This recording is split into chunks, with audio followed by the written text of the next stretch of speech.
Good morning mga kapamilya, kaparmers. Dito tayo sa area 1 natin na tanim na watermelon. Ito yung 15 days after direct seeding natin. Ito.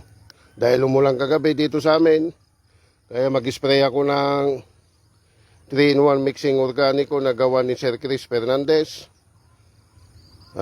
Excalibur at saka Pungo Free. Saka hinaluan ko ng mga kaparmers, Primera Excel.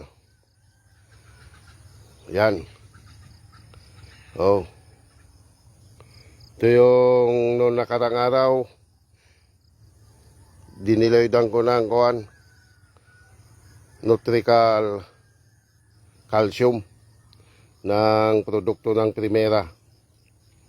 Yan, kaya nahalata ko na medyo mabilis din na umusbong. Ito.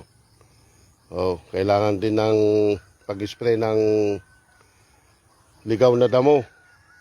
Kayo man mga kapwa magsasaka, mga nakapasubok ng magtanim ng watermelon, paki-comment kung ano yung may rekomenda nyo na herbicide.